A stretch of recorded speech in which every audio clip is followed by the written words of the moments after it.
Y por supuesto, empezamos a hablar de lo que pasó en Rosario. Un pésimo vaticinio. ¿De qué se trató? Andrés Bracamonte, conocido como el Pillín Bracamonte, era el barra brava más antiguo de la Argentina, el líder de los guerreros. Los guerreros deben ser, después de la dosis y los borrachos del tablón, la barra brava más grande, más numerosa de la Argentina. Ayer, después de varios atentados que venía sufriendo, lo encerraron. No se sabe si una o dos motos, no se sabe cómo fue, si era un conocido, si no, si fueron uno en moto y otro a pie. Lo cierto es que alguien aprovechó que se acercó a él, estaba con la ventanilla baja y dispararon 10 tiros. 5 le pegaron al hombre que iba con él, de apellido Atardo, y 5 le pegaron a Bracamonte y lo terminaron matando. ¿Qué hay detrás de esta muerte? Roberto Caferra es periodista, es amigo, vive y conoce Rosario como nadie, y lo tengo en una pantalla. Roberto, querido, ¿cómo te va? Maestro, ¿cómo estás? ¿Cómo estás, Rolo? Buenas noches, ¿me escuchás bien? Bien, bien, bien. Contame cómo analizas esto, ¿qué pensás que pasó? Mira, estamos en shock, en realidad, porque quienes tenemos un poquito más de 50 hemos acompañado el desarrollo delictivo que ha tenido el Pillín Bracamonte también, en el correlato de ser el jefe de una barra brava muy numerosa. Porque se cree que detrás de la muerte de Andrés Bracamonte va a venir una saga de revanchas, de vendetas, de venganzas. O sea, hay preocupación en Rosario, porque la cierta estabilidad en los ajustes de cuenta que se había logrado durante el comienzo de la gestión Puyaro, ¿esto lo pone en jaque? En realidad no sé si tan contundentemente, pero sí sabemos que detrás de la muerte de Pillín va a haber una revancha violenta. Estos son dilemas que socialmente se discuten con armas, con muertos, con violencia.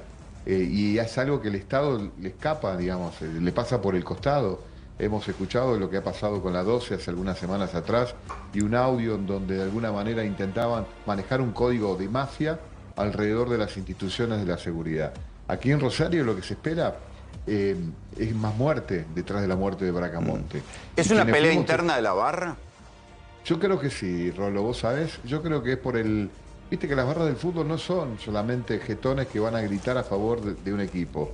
Es un negocio que maneja mucho dinero, hay entradas de favor que son vendidas a los socios, participación de los pases, de los chicos, de los que juegan al fútbol, hay una logística superior, prestación de servicio a algunas instituciones deportivas, qué sé yo, la barra de tal equipo después se encarga de hacer la pintura interior de ese estadio. No, la política.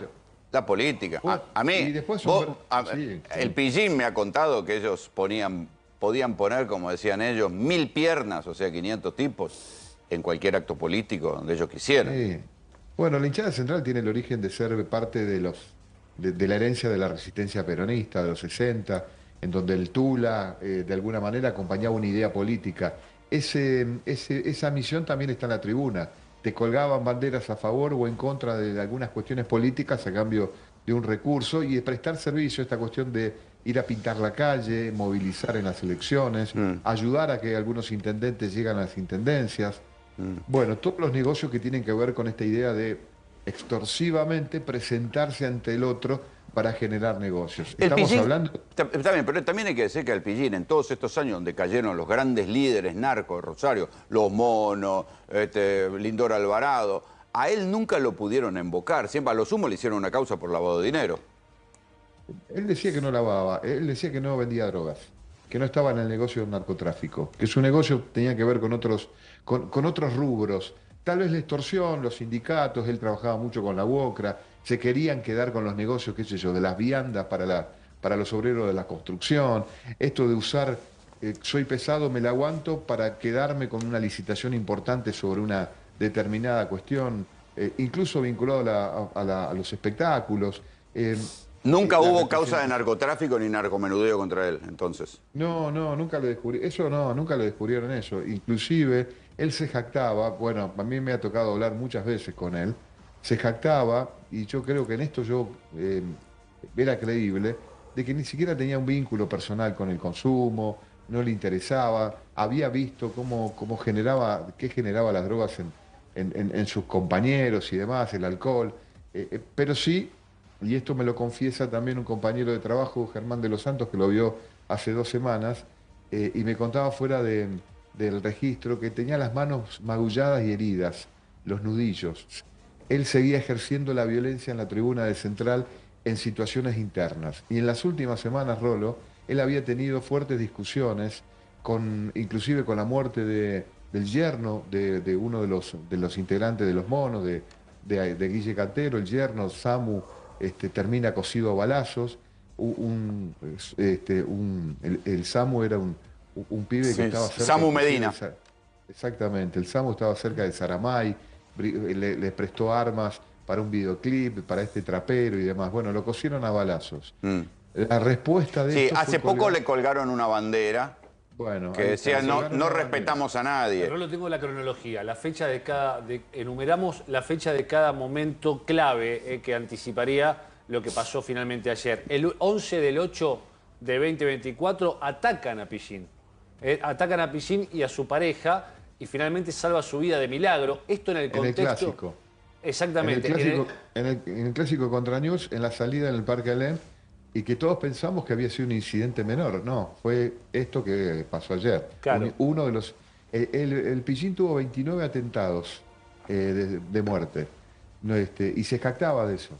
El que vos decís fue el día del clásico. Bien. Perdóname que te interrumpa. Sí, lo estaban buscando. Sí, pero fíjate la situación, porque lo que se habla es que detrás de lo que había sucedido había una negociación que estaba desarrollándose entre el Barra Brava de Central y el resto del grupo de los Canteros. ¿Cómo es eso? Bueno, quería expandir aparentemente, o la posibilidad de compartir y empezar a compartir negocios. Por ejemplo, el que nombró recién el colega, el de las viandas. Ellos ya tenían negocios con la UOCRA y querían ampliarlos a la zona industrial en donde tiene poder territorial la gente de Cantero. Ahora, ¿qué pasa? A cambio le habrían pedido una porción del negocio de la tribuna y en ese debate es cuando de pronto terminan intentando matarlo. Pero había una rebelión interna, porque habían colgado dos banderas, una que decía, creo que mono, nunca sapo, que Sí. es una consigna. De la mafia quiqueña, raro eso, porque tenía que ver con, bueno, que al Samu le decían Quique. La hinchada de Boca tiene una bandera muy parecida, todos pensamos que tenía que ver con alguna conexión de los monos y los sapos. El sapo es el que habla de la boca y el... Claro. Como el buchón, una cosa así, ¿no? ¿Podía ser el por eso- Pillín un buchón? A ver, yo no sé si era... El Pillín era un empresario de la violencia. Claro. Un empresario. Él utilizaba sus recursos, que eran esas piernas que vos decís, Rolo, su propia bravía. Tenía las manos heridas porque había agarrado trompadas a un grupo de chicos que habían tirado bombas de estruendos en el partido donde hicieron esa referencia de esa bandera que vos estás haciendo mención. Dice, me tuve que meter yo, le dice al colega, para disciplinar a un par de chicos que se estaban portando mal adentro de la cancha, porque si suspenden la cancha por las bombas de estruendo, la pérdida económica del club es grande. Claro. Fíjate vos... Los hinchas... Perdóname, Sí. fíjate, sigo con esta cronología que es importante. 11 del 8 al ataque a Pillín. El 1 de octubre matan al gordo Samuel Miqueas Medina, 25 años, que era pareja de la nuera de Cantero. Y el 22 del 10 aparece una bandera en la que dice, no respetamos a nadie. A nadie, Pasó, de los monos. exactamente, en la cancha aparece esa bandera. Finalmente, lo que se cree es que del ataque habría participado también alguien que vendió la salida de Pillín por otro lugar y que los atacantes habrían cruzado, justamente a partir de tener un dato, a pie y con las ventanillas abiertas, finalmente 5 disparos a cada Claro, uno. ¿es posible que lo conociera al que lo Sí. termina matando? Mirá, donde lo mataron a Pillín es un milagro que no hayan muerto otros. Podía haber... Yo voy a la cancha siempre y ese camino, Rolo, lo hago siempre. Caminamos con mis hijos por ahí, ahí están las pizzerías tradicionales, los puestitos de choripán, un lugar muy abierto. Es un lugar donde es el mismo camino donde transitaba Pillín, era el mismo camino que transitan los directivos para irse de la cancha, la gente que trabaja y demás. Esto fue al final. Él tenía un gorrito, estaba como disimulado, su fisonomía no es la fisonomía que ustedes muestran en las fotos, porque hace mucho que no le sacan una foto y cambió fisonómicamente mucho por esto que estamos contando. Claro. Un tipo que era buscado porque la codicia que genera el mundo delictivo, quedarse con la hinchada de Central, y más cuando la barra de Newell's es un caos, y cuando es la simbología de todo lo que está mal dentro de una institución deportiva, lo que ha pasado en Newell's. Bueno, esto hoy se está trasladando en Central. Había un hombre, vos decís, era el Buchón. No sé si era Buchón, pero él trabajaba con la policía.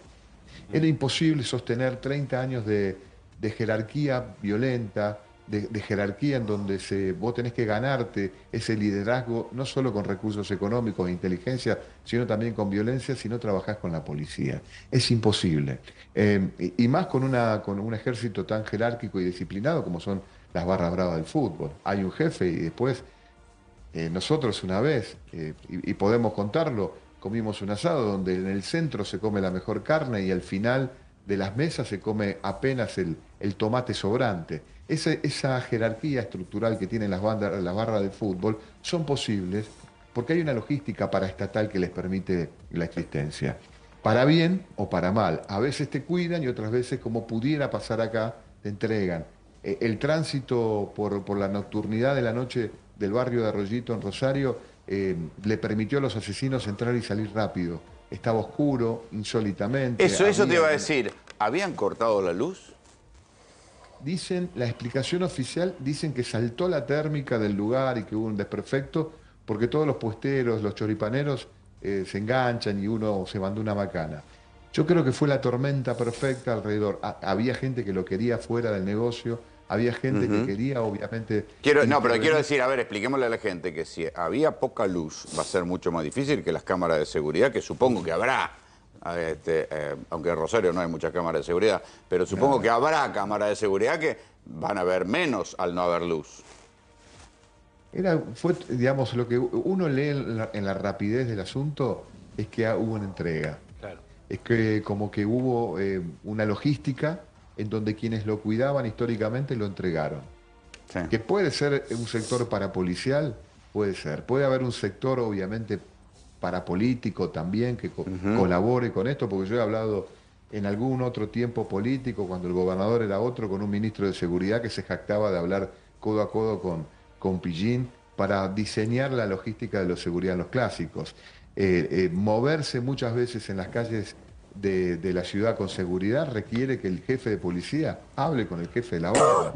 Y esto, Sí. nos guste o no, existe hace años. Y yo debo admitir que vos fuiste quien me mostró ese mundo, Roberto, hace ya muchos años. Y ahora vamos a ver el laburo que vos me permitiste, porque vos fuiste el que me dijo, mirá lo que es la barra central. ¿Sí? Mirá, yo Pillín lo conozco de que él tenía 24, 25 años.